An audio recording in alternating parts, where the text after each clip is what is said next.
DSP थे तो बड़ा नाम सुनते थे, आरएस भट्टी, भट्टी साहब, भट्टी साहब, भट्टी साहब। भट्टी साहब को तो इस सरकार भट्टी में फेंक दिया, आरएस भट्टी भी फुसफुसा गए। हम तो सदन में बोले थे, बहुत खुशी हुई थी कि एक काबिल अफसर, एक अच्छा अधिकारी आ रहा है। अब काबिल अफसर को आप जगह पर बैठा दीजिए, उसको नाथ के रखिए। ये चलता रहेगा खेल तब तक आरएस भट्टी क्या कोई भी आएंगे वो ऐसे ही सरेंडर हो जाएंगे, दोनों हाथ खड़ा करके सरेंडर हो जाएंगे। हर दिन बैंक लुटा रहा है। तो मैंने इसीलिए तो कहा था कि बिहार में हाहाकार है और तेजस्वी संग नीतीश कुमार है। जदयू को आरोप लगाने का क्या अधिकार है? जदयू को अगर दम है तो जदयू सत्ता में है, जदयू सरकार में है, उनको कहिए ना सभी माफियाओं की लिस्ट निकाल दे, योगी मॉडल पर चले, सब माफिया को खड़ा करके उसको सजा दे, कानून अपना काम करे। तो या तो दम है तो योगी मॉडल पर चले, नहीं तो खिसियानी बिल्ली खम्बा नोचे। आप देख रहे हैं लाइव बिहार में, आपके साथ रूपम।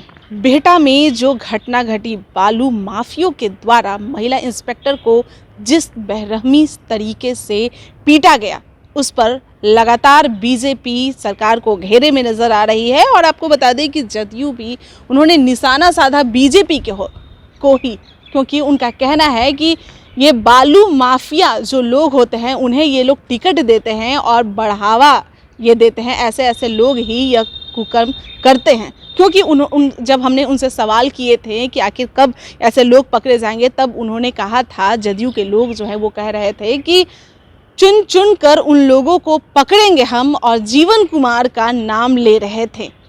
तो चलिए इसी मुद्दे को पूछने के लिए हम बीजेपी में पहुंच चुके हैं और बीजेपी के पूर्व मंत्री जीवेश मिश्रा के आवास पे हम आए हैं और इनसे हम जानेंगे कि आखिर आपके तरफ से जो एमएलसी जो चुने गए हैं उनका नाम क्यों आ रहा है, क्यों आप लोगों की नाम इसमें लिख हो रही है। चलिए पूछते हैं हम जीवेश मिश्रा से। अभी जो बालू का जो इंस्पेक्टर, लेडीज इंस्पेक्टर के साथ जो हुआ, जदयू साफ तौर पे आरोप लगा रही है कि जीवन कुमार जैसे लोगों को टिकट देगा तो यही होगा। खिसियानी बिल्ली खंभा नोचे।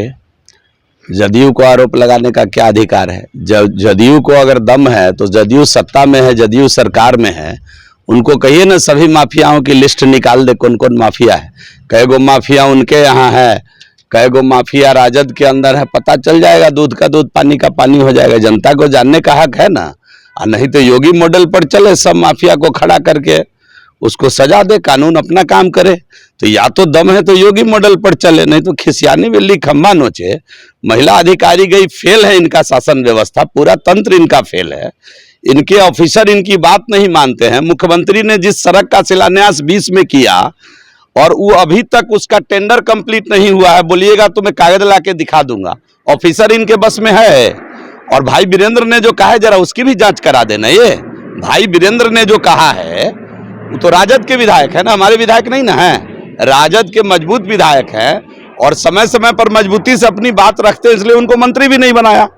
तो भाई वीरेंद्र ने जो बात कहा है, इस सरकार में अगर दम है तो खाली उसकी जांच करा देना। अब जीवन जी जीत गए, सबको पछाड़ दिए तो उनको घेरने में लगे हुए हैं। अरे आप तो सत्ता में थे, अब दम था तो जीत जाते, आपके पार्टी की लोकप्रियता थी तो आप जीत जाते, टाइटा फिश काहे हो गए आप। तो ये वक्त की बात है, जनता सब देख रही है, जनता इसका न्याय करने वाली है। भारतीय जनता पार्टी के तरफ से क्या कुछ नया आयाम होगा कि महिलाओं के साथ एक तरह से ये घटना हुई? देखिए सरकार फेल है, मैं बार बार बता रहा हूं, सरकार फेल है। जब से राजद के लोग सत्ता में आए हैं, अपराधियों के मनोबल 7वें आसमान पर है। मैंने कहा भी कि जब सैया भैले कोतवाल तो अब डर काहे का, तो सैये कोतवाल हो गया तो अब डर काहे का। जब सत्ता में कौन लोग है, सत्ता जब माफिया को संरक्षित करने वाली सत्ता जब शासन चलाएगी तो अधिकारी का क्या हाल होगा समझ लीजिए। बेचारी महिला ड्यूटी करने गई थी, महिला अधिकारी है, दया आती है, तरस आना चाहिए। कोई भी महिला हो भाई, तरस आनी चाहिए। इसी जो भी छुपाएंगे महिलाओं के साथ, महिला पुलिस के साथ नालंदा में जो व्यवहार हुआ उसको ही छुपाए, सासाराम में जो व्यवहार हुआ इसको छुपाए।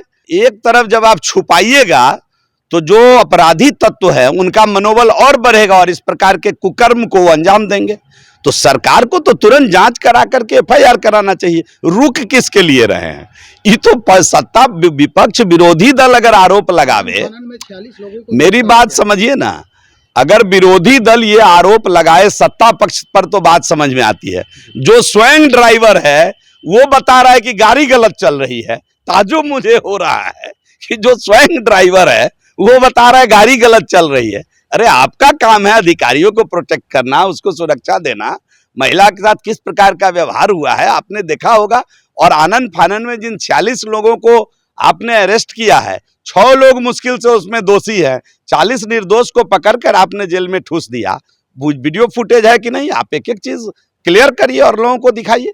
सरकार की पहली जवाबदारी होती है कि घटना कोई घटे तो एक भी निर्दोष आदमी उसमें ना फंसे, ये सरकार की मोरल रिस्पॉन्सिबिलिटी है। आप देखिए क्या हो रहा है, आप जाकर ग्राउंड रिपोर्टिंग कर लीजिए। जिस 46 लोगों को पकड़ा गया उसमें से 6-8 लोग दोषी हैं, बाकी सभी के सभी निर्दोष को जो मिल गया उस दिन पुलिस को रास्ते में उसको उठाया और पकड़ करके जेल में बुक कर दिया।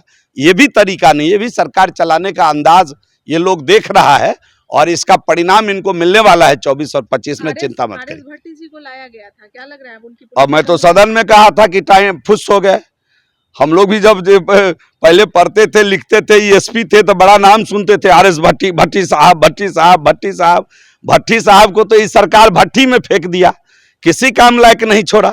आरएस भट्टी भी फुसफुसा गए। हम तो सदन में बोले थे, आप बाहर क्या पूछ रही हैं?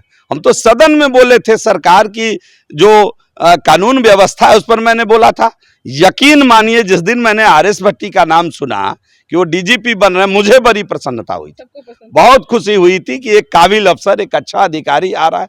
अब काबिल अफसर को आप जगह पर बैठा दीजिए, उसको नाथ के रखिए, उसको भय दिखाते रहिए कि तुम इस आदमी को कुछ करेगा तो तुमको हम हटा देंगे, सत्ता में हम हैं, हमारी बदौलत सत्ता चल रही है। तो जब तक ये चलता रहेगा खेल, तब तक आरएस भट्टी क्या कोई भी आएंगे वो ऐसे ही सरेंडर हो जाएंगे, दोनों हाथ खड़ा करके सरेंडर हो जाएंगे।